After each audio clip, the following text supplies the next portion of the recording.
Nina bendlula mithedla kwezindi ihlahla nazi indaba ze1KZNTV nifundela uphilano kacebe khulu sanibonani nazi indaba esithizo ezihamba phambili.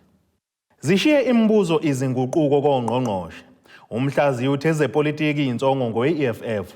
Kanti ubaba usola ngokudlwengula indodakazi ephindelela. Sanemukelani nebesilo kwindaba zethu ze1KZNTV.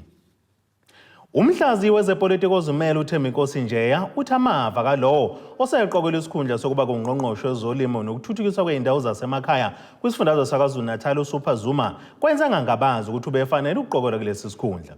Ngakolunye kuhla ngothi umlando kalowo osejutshelwe ukuba kungqongqoshe womnyango wezokubusa ngokubambisana neindaba zomdabu esifundazweni ubonga isithole Mloyi kushiya ke imibuzo lokho ekulandela ke inguquko ezenziwe kuyikhabhinethi kulesi sifundazwe izolo.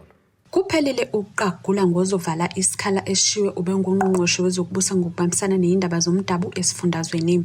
Lokho kuza njengoba undunankulu wesifundazwe osukwini lwayizolo ememezele ubonga isithole Mloyi njengozovala lesi sikhala. Kagcina ngalapho njengoba ephinde wamemezela uSupha Zuma njengosezoba umphathiswa emnyangweni wezolimo.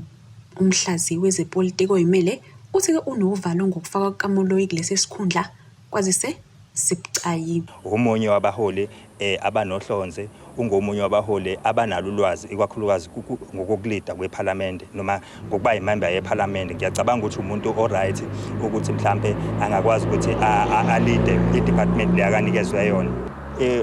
Umama uMloyi siyazi ukuthi naye bese imember mningi eminyanga akasebenzile kuyona kakhulu kodwa eminye eminyango akasebenze kuyona akenzanga kahle kakhulu. So ke njengamanje sibona ngathi kuzoba inkinga kakhulu ngoba njengamanje usezobheka omasipala abaningi baneyinkinga banazo njengamanje basazi ukuthi ikakhulukazi kodwa noma ngeyona inkinga yase KZN kodwa kuyinkinga yase South Africa. Laba bamenyezelwa nje bese kuvele kunokuqagula ngongahle adutshelwe kulomnyango njengoba kuke kwaba nezinsolo zokubuyiswa kwabasebeke baba kongqongqoshe ngaphambilini njengoJomo Sibiya nabanye.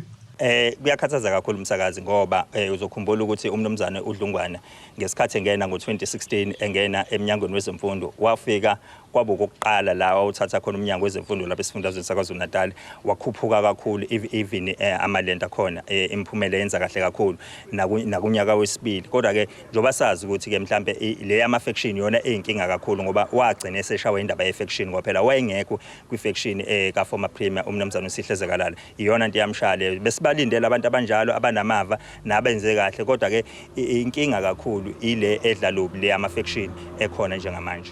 Ngesikhathi ethula laba undunankulu ubeluleke ngokubaluleka kokuthuthukiswa komphakathi kwazise iningi labantu lisentula okuningi emphakathini. Siyathemba ukuthi bazoqhubeka nokusebenza nomphakathi wonke bakwazi futhi ukuthi bazimisele ukuthi intuthuko ifike ngokusheshsha kubantu bakithi ngoba baningi abantu bakithi lapha kwaZulu-Natal abangakabe nazo izinsiza ezidingakalayo emphakathini yethu. Ingakho sibone kubalekile ukuthi uma ngabe sibheka lapha ya kwizimember ze-legislature sibone ukuthi abaholi abanamagalelo angakwazi ukuthi enze lo msebenzi kube yilaba balapha ngaphambi kwethu. Khona manjalo amaqembu ezepolitiki aphawulile nawo mayelana ke nalolu daba. Ngasikholwa ukuthi ungqongqoshe lo uMloyi uzokwazi ukumela nesimo somasipala ngoba angikholwa nanokuthi wenze kahle ku-agriculture. Sokhumbula phela ukuthi wakwaba nawo mayor eMgungundlovu nakhona irecord lakhe ezekhishwa lalingelihle eMgungundlovu. Engicabanga ukuthi iANC iyeke ithuba ebinalo ngenxa ama-faction yangakwazi ukuthi abantu akungampela abanamava. uKhokta ubungamdinga umuntu njengoJames Nxumalo. uJames Nxumalo siyamazi iqhaza libamba eThekwini esewumeya nanokuthi wayesebenza kanjani. Umnumzane uZuma ngala naye futhi asimazeli lutho kodwa ngicabanga ukuthi ke njengomuntu obesebenza kakhulu ekomidini lezomhlaba nakhona ku-agriculture bathe imember yalo siyacabanga ukuthi lapho uzokwazi ukuqonda ukuthi umnyango usebenza kanjani. Isikhala esikhulu singalawa Khokta nje kakhulu. Sikholwa ukuthi bazokwazi ukwenza umsebenzi omiselele iminyango emibili. Isikhathi ke kuphela nje sesiyofakazisa ukuthi ungqongqoshe okwaKhokta ukucambukela nokungena ngesinxele okuvamise ukwenziwa uhulumeni ka-ANC uzokwazini ukugwema bayekele imindeni kube yiyona eyiqokela abazoba ngamabamba? Well, I think as the Democratic Alliance, we're not too shocked because we've seen this movie before. We've seen the shuffling of the deck chairs on the Titanic. And it's really sad that the ANC have decided that cooperative governance is not an important position to hold. We all know, and hopefully the ANC know and understand, the failure of local government service delivery that's at an all-time worse. And now we take an MEC who certainly didn't prove herself in the Department of Agriculture. Umbutho EFF KwaZulu-Natal yonkana sifisa ukubonga sihalalisele o-MEC abasha abathe bakhethelwa ezikhundleni zabo ezintsha. U-MEC kaKhokta kunye no-MEC agriculture KwaZulu-Natal namaphethelo. Sifisa ukubagqugquzela siphinde sibanxenxe ukuba ababeke impilo zabantu phambili. Indabeni ze-1KZNTV kube uNtombi khona Mbubu ngiseThekwini. Umhlaziyi wezepolitiki kwisikhungo semfundo ephakeme ongoye kwaDlangezwa enyakatho KwaZulu-Natal uDokotela uZakhele Shamase uthi isitatimende esenziwe yiqembu le-EFF malungana nokuthi kunabaholi be-IFP abahlela kuyitolo lokubulala unobhala jikelele i-EFF singasepolitiki futhi ihlose ukuphakamisa imimoya kubantu bakulesifundazwe. Ekhuluma ke neziko lezindaba le-1KZNTV uDokotela uShamase uveze ukuthi ukuba ke ababeki benkosi kwaleli qembu kubukeka sekusebenzisa ke ngendlela ehlukumeza amanye amaqembu ezombusazwe. Njengoba sibheke okhethweni lukazwelonke ngonyaka uzayo ka-2024 kubuke kumbango uzoshuba kakhulu esifundazweni KwaZulu-Natal kulandela nokuqhabuka komshado phakathi kweqembu le-IFP kanjalo ne-EFF kanti umhlaziyi wezepolitiki uthi isitatimende esikhishwe yiqembu le-EFF sokuthi nabaholi be-IFP abakhanda itulo lokusokuconga unobhala waleli qembu uMarshall Dlamini singesepolitiki nokuzama ukuphakamisa imimoya kubantu kwazise umkhulu umbango ongalesifundazwe. Asikhumbuleni phela ukuthi lesi sifundazwe besaziwa kakhulu ngodlame lwaphambili olwaluphakathi kwe-ANC SACP COSATU UDF Alliance ne-IFP okwafa khona abantu abangaphezulu kweinkulungwane ezingama-20 ngenxa yalelo dlame. Manje okhethweni olukhulu kazwelonke ngonyaka ozayo kuwafa manje sekukhona kuningi okuzokwenzeka nabazokusha abantu nezehlezo ezizokwenzeka ezokwenza ukuthi to tip the scales in favor of particular parties. Uma ngabe kuthiwa kuhlongoza ukuthiwa khona abaholi abathile abamaqembu athile azobulawa kusho ulula phela lokho uya emaphoyiseni uyobika udaba luphenyo lelo daba kuyiqiniso lokho bese beboshwa abantu abathile kodwa ngeke uboshwe umuntu ngokuthiwa usolakala sengathi uhlongoza ngoba akwaziwa ukuthi ngobani abahlongoza ukubulala uSG osekela unobhala jikelele we-EFF KwaZulu-Natal noma kuzwelonke akwaziwa ukuthi obani lokho makuthiwa i-IFP obani kwi-IFP isukaphi lonto ne-SAPS silichithile lelo daba manje uyabona nje ukuthi statement noma ngabe kuyiqiniso noma akusiliqiniso singakuthatha kwamanje until kube i-statement esiconfirmayo ukuthi iqiniso singakuthatha njengamanje ukuthi it's a political statement just to raise ama emotions and ukuthi kube kuyazi isifundazwe KwaZulu-Natal kuwafa manje besibona amaqembu athila njenge-IFP ewola ama-by elections ewola omasipala kunjengamanje sekubhidla kumshado we-IFP ne-EFF ukusinikeza isithombe sokuthi ngenzeka ukuthi manje kube khona wafa ngempela engaqondakala ukuthi mase siyakhetheni kazwelonke ubani ngempela uyophumelela qekelele awini lesifundazwe KwaZulu-Natal ngoba bonke basifuna. UDokotela uShamase uthi ukuba ababeki benkosi kwaleli qembu EFF sebekusebenzisa ngendlela engafanele yokusabisa amanye amaqembu. Lokhu sikubona kwenziwa iqembu njengele EFF ukuthi makuphela kuba i-kingmaker kube yiyona ento yenza ukuthi bekhona umshado oqinayo neqembu lithile selifuna ukuphatha amandla ngathi khona ne-abuse of that kingmaker status ngendlela ukuthi manje sekufanele manje likhomba abantu ngesibhamu la ukuthi yenza ukuthi mangakwenza lokhu sawubhidliza umshado ubhidle ngempela uma ungavumelani nalokho manje ke kuzokwenza ukuthi abanye babe netwetwe lokuthi konje masakha ubumbano nalabantu luzohamba liphelele phi ngoba singosofaka umongameli namhlanje sama nalabantu uma sekuphela umshado wethu nabo seyahliswa lo mongameli sekufaka umunye oyobe esehambisana nalabo bese kwayibona. Lo mhlaziyi uphinde wahlongoza indaba yokuba amakhansela wonke lamaqembu kumele athole abaqaphi njengoba kuwe kwabonakala ngaphambilini izigameko zokuhlaselwa kubulawe amakhansela. Ukuphepha kwamakhansela kufanele iqiniswe kakhulu ngoba uyabona manje ukuthi njengoba sikhuluma ngowafa nje noma yini ingenzeka mazithusana ngokubulalana vele lento ingenzeka ngoba sibonile vele kukhona asebeshayene noma singazi ukuthi ushawe liphi iqembu sibabonile aba EFF sebelahlekelwa abaholi babo sibabonile aba IFP belahle sibone no ANC lahlekelwa iqembu libusalahlelwa abaholi babo. Kanti okhulumela amaphoyisa akwa SAPS uBrigadier Atlanta Mathe uveze ukuthi abanalo ulwazi ngalolu daba lokuthi ukhona ufonele iEFF ngedulo lokubulawa kwanobhala uMarshall Dlamini. Waphinde waveza ukuthi izindaba ezifana nalezo abazikhulumi emphakathini. Iqembu le-IFP lihlangane noNgqongqoshe amaphoyisa kuleli ubheka icele nocacisa ngokusobala ukuthi akanalo ulwazi ngalesitatimende esikhishwe iqembu le-EFF. Kanti iqembu le-IFP selinxuse lo nguNgqongqoshe amaphoyisa kuleli ubheka icele ukuba cacise emphakathini ngalesitatimende esikhishwe iqembu le-EFF. Ekzn.Ubaba kubika uThabani Maphumulo eMpangeni. Umndeni wakadisane eHadingi esigodini sakaMthwazi ogwino seningizimu KwaZulu-Natal uhlalele kovalweni kulandela kokudedela kosolwa ngokudlwengula umntwana wabo wentombazane oneminyaka eli-10. Ilungu lomndeni engeke selidalule igama ukuvikela kumntwana lithi ubaba womntwana oyena kosolwa ngokudlwengula ingane kanti waqala ukuyinukumeza ngokocansi ineminyaka eyisishiyagalombili. Utho kubaphatha kabuhlungu ukuthi umndeni kaMsolwa wavuma ukuthi ke wambona kumsolwa eqhoqhobele idlwengula ingane kodwa njengamanje ucanasa ngaphandle abazi ukuqhubekani ngecala. Umndeni wakadisane eHadingi esigodini saseMthwazi uthi ufuna izimpendulo ngokudedelwa kosolwa ngokudlwengula umntwana wabo wentombazane eneminyaka eyishumi.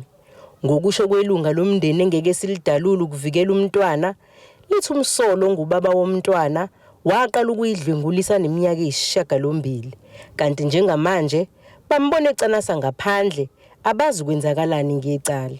Ukuthi ingane inukubeziwe ngocansi kwenziwa nama test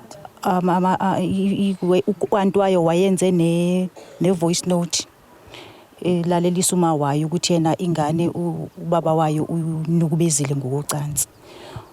Ukuthi ke kwavela kanjani ke anginalo ulwazi oluphelele ngoba ingane thina sitshenwe sekuthiwa ingane maziyolandwa zibuye zize la ekhaya ngoba angeke sakhona ukuhlala kuboka baba wazo ngoba kwenzeke leyanto yenzekile kwaba. Lavulwa icala sithe siyezwa manje la kuJanuary sayizokuthiwa ungaphandle ukuthi kwa December lowo udle ngaphandle bengasekho estoksini bese ngaphandle. Elinye ilunga lomndeni lithi lifuna ubulungiswa benzeke kunjalo banokwesaba ukuthi umsolo angayenzakalisa ingane ngoba siyakwazi ukuzikhulumela ngokudlwengula kwayo. Sesaba ukuthi ke manje mazihamba la endleleni zihamba ehlathini maziye esikoleni into esingazi ukuthi ziphephe kangakanani yini abayicabangayo njengoba bafaka icala sazi ukuthi bacabangani iyona into esiphatha kabuhlungu. Sifisa nje ubulungiswa ukuthi uhulumeni athathe indawo yakhe enze umsebenzi wakhe ngendlela ehlelekile ngoba manje ngendlela ekwenzeka ngayo kukhombisa ukuthi ukhona ukwenzelela amaphoyisa akanalo ilungelo lokuthi umuntu engakakhulumi ngisho icala amkhiphe futhi thina sazi ukuthi umuntu oraphile akaphume estoksini. Uphinde waveza ukuthi njengoba izingane bezihlala kababa wazo beziholelwa khona ngakho umkhulu womntwana usegweve nekhadi lokuholela isibonelelo sabantwana kumanje babhuqwa indlala. Azu 8 izinyanga akasayilethi nje wayiletha ngicabanga ukuthi wayiletha kwaba kanye zangabe yaphinda wayiletha kwakanye bezisanda kuzala ngaba kunento ezidingayo ithina eshana ngamakhanda singathi sohlanganisa nani kwanathi asisebenzi sazithatha ingane ngoba zingenabani uzohlala nazo. Yithimba lezindaba ngesikhathi lithinta amaphoyisa esifundazwe ukuthola kabanzi ngaleli cala aveza ukuthi umsolwa usangaphakathi estoksini futhi kulindeleka aphindele enkantolo mhla ziyi-16 kuFebruary kulonyaka. The investigations on the case in question are ongoing, and the suspect remains in police custody. His next court appearance will be on the 16th of February 2023, and he's facing charges of rape, which allegedly occurred between June and July 2022. Izindabeni ze-1KZNTV, kube kuzamando Sicele, ngisehadingi. Ake sithi shelele itolo mbukelo sophinde sibuye futhi nezinye zeindaba zethu.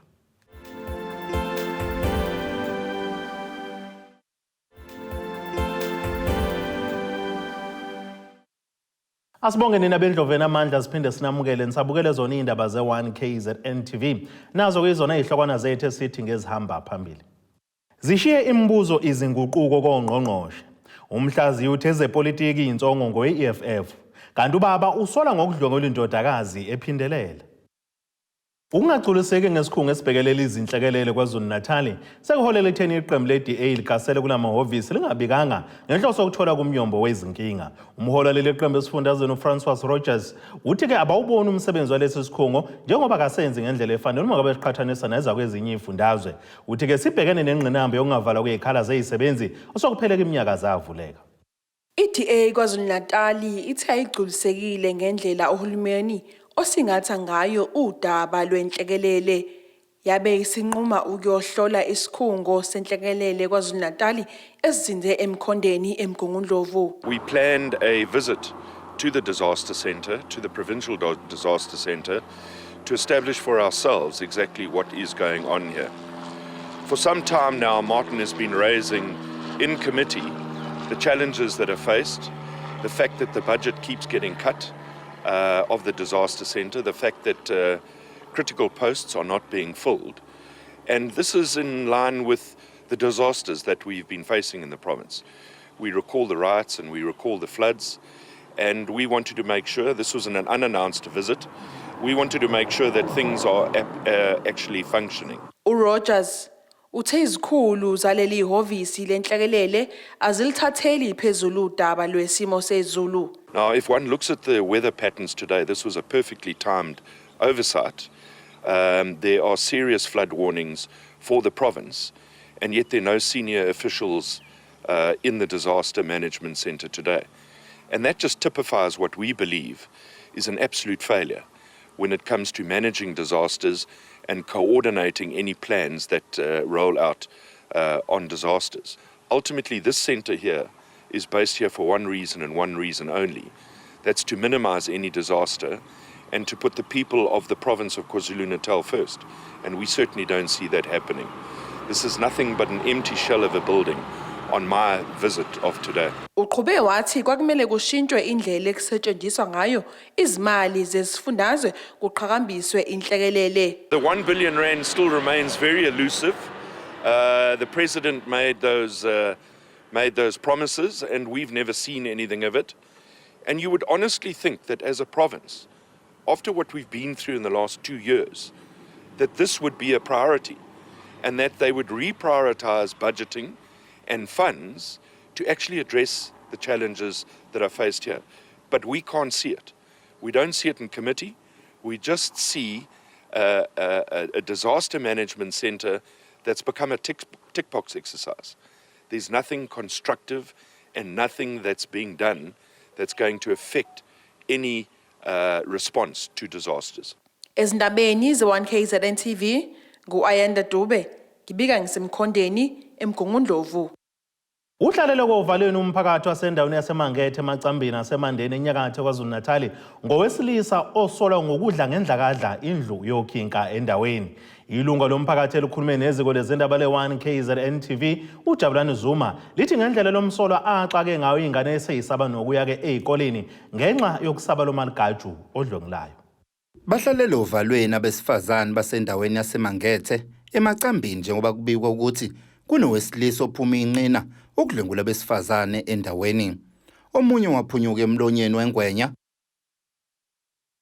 uyachaza ngokwenzeka ngalolo suku, kanti wesifazane uthi sebesaba nokuya esikoleni ngenxa yalomsolwa. Sema sengifika sengizofika ngasemobeni ongakathusi seqhamuka ngaphambi kwami futhi ngiyacela eqhamuka ngaphambi kwami aphinde angivimbezele alokhu engidonsa ishethi engigawula ishethi inkinobho ithi mina wenzani ethi awubona ukuthi wena ngenzani ethi mina wenzani ngivike ngilokhu ngimvika size sifike ngalanga sekhaya engidudule ngibale ngiphose kwakunamanzi ngibale ngiphose eceleni esikhotheni angilandele then kuvuka umuntu obephuzile makuvuka umuntu obephuzile angakhuluma umuntu avuka ahambe mayivuka ihamba qatha-ke isigqoko sakhe ethi uyangilimaza ngomese ngavika ngefoni ngoba nibona nje ngavika walimaza ifoni ngoba ukuthi uyabaleka kodwa ngimbona ngobaleka wangena emobe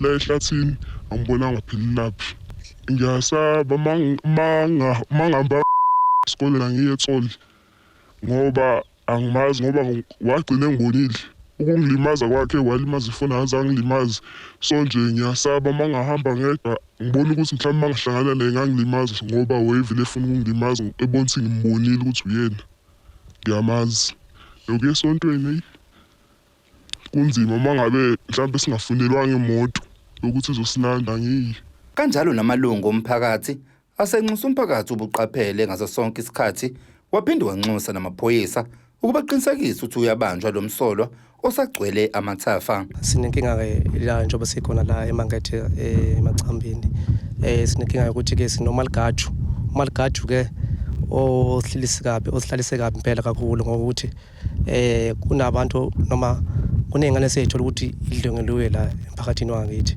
so into ebalulekile ke ukuthi ke vele ikhona ukuthi umphakathi uxwaye ngenxa yokuthi ke njengoba manje ezinye ingane seyisaba ukuya ezikoleni ngoba futhi khona namahlathi nemoba ngoba umalgaju uphinda ahlale nase emobeni acatshe futhi nangawa amahlathi manje ke ingane seziyasaba nabazali sebayisabela ingane ngenxa yokuthi manje ke abasazi ukuthi manje maziye esikoleni sohamba kanjani manje ke sesisabela ukuphepha kweingane ke siyacela ukuthi ke namaphoyisa ke ngoba siyabona ukuthi nawo ayazama ukuthi aleke silekelelane nawo ukuthi kubanjwe isigilamkhuba. Kuvela ukuthi amaphoyisa ake azama ukumbamba lo msolwa ebhace esimobeni kodwa wadla phansi. Ezindabeni ze-1KZNTV kubika ukuthi abantu maphumulo eMangethe emacambini. Bakhala ngokuphazamiseka ezifundweni abafundi besikhungo esiqeqeshela amakhono iMgungundlovu TVET College egatsheni eThemsinga elavulwa ngonyaka owedlule abathi lokhu kwathi inhlwakaze babe nawo kamanzi nezindlu zangasese zivaliwe ngenxa ongabi nawo kamanzi. Engxoxweni ke ekhethekele neziko leindaba abafundi bakulesi sikhungo baveza ukuthi sekuyaphoqa ukuba ke basheshe baphume ke esikoleni ngoba akufundeki ngaphandle kwamanzi ikakhulukazi njengoba kulezi insuku kubuye kushise ngendlela exakile. Babhekene nengwadla abafundi besikhungo semfundo ephakeme iMgungundlovu TVET College eMsinga campus ngesimo ababhekene naso songabi namanzi nongakwazi ukusebenzisa izindlu zangasese ngenxa ongabi bikho kwamanzi. Inkinga ke la esikoleni ethanda ukuba nkulu ebased emanzini ama-toilet akhona operator awasebenzi ikakhulukazi amantombazane sikhalela wona singcono thina samajita. We can go everywhere la isithanda ukuya khona siya emahlathini siyochama vele sithanda ukuchama simile vele sathanda ukuchama simile amantombazane kunzima ngingathola nesnake bite la emahlathini ezama ukuyochama.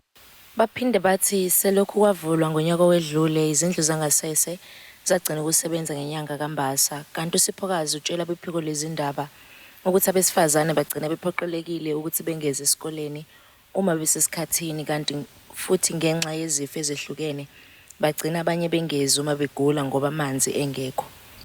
Lokho saqala ukufunda la safika like ekhona ama-toilets then aphela ngisho inyanga then angabibikho so besiphoqeleka ukuthi sihambe semahlathini ngale esikoleni futhi esamantombazane abanye if beya emantombazaneni baqoqela ukuthi bangazi esikoleni because manje abakwazi ungena ema-toilets ukuze benze izinto zamantombazane and abanye bagcina sebederegister because manje awekho amanzi ama-toilets awekho and abanye sinezifo ey'hlukahlukene so abanye bagcina sebengasafundi ngoba ezinye izifo zabo zingamanzi nakho khona. Omunye wabafundi uthi bayaphazamiseka ezifundweni ngoba uthando lokuza esikoleni banalo kodwa abakwazi ngenxa yokuthi abanawo amanzi. Wathina we like food, but sifunda kanjani without hydrating? We need to be hydrated to focus for a full day. Because even wathina nights we're not happy that we'd like to have full lessons, full day and full coverage. Omunye ulandise abephiko lezindaba ukuthi uma bewatholile amanzi kwesinye isikhathi ayabagulisa kanti futhi asuke engcolile. Amanzi la esikoleni uma kwenzekile ekhona angcolile awaphuzeki, uma waphuzile abanye baphatha izisu futhi awakhona ukufikelela kwinhlambe ephampeke ingene ema-toilet ngoba ama-toilet awasebenzi adinga amanzi. Bathi banxuse othisha ukuba bathole izindlu zangasese ezingomahamba nendlwana kanti banethemba lokuthi zizofika. Kuze kwashaya isikhathi sokubika lolu daba emoyeni, abezomnyango wezemfundo ephakeme neqeqeshela amakhono bengatholakalanga ukuba beziphendulele. Ezindabeni ze1KZNTV kube kuThobe Kadladla eCwaka eMsinga. Ake sithi ishelele itolo umbukelo sophinde sibuye nezinye zeindaba zethu.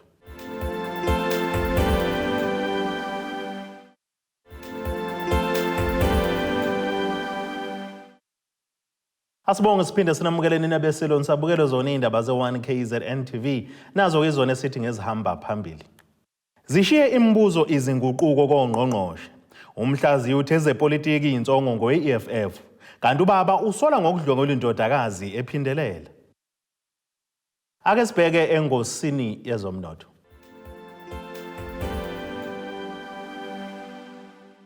Iranda kuleli bizo 17 rand 60 cents uma iqhathaniswa nedola laseMelika bengu 21 rand 21 cents, kupondo waseBrithani bengu 18 rand 91 cents, kwi-euro yase-Europe intengo yegolide yona ime $1,874 56 cents ounce, kuthi intengo yoyilo ngahluziwe yona bengu $80 99 cents umphongolo. Ake sibheke engosini yezemidlalo.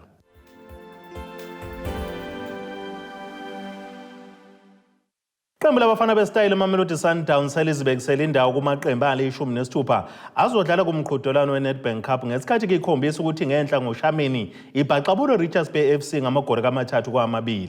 Kulo mdlalo ubuselo of Tasfelsfeld ugqame kuPeter Impunzi ishalulile okungiyena kovaleleke nethini amagoli amabili kwathi lesithathu lashaya nguMusa Lebusa alingqofele nethini ngekhanda. Kanti kawe Richards Bay FC kubeke ipenalty kaNkanyiso Zungu neleka kaTlego Makatenge sekusele nje imizuzu engatheni kuba umdlalo uphele. Ake sibheke nasi isimo sezulu esingalindeleka.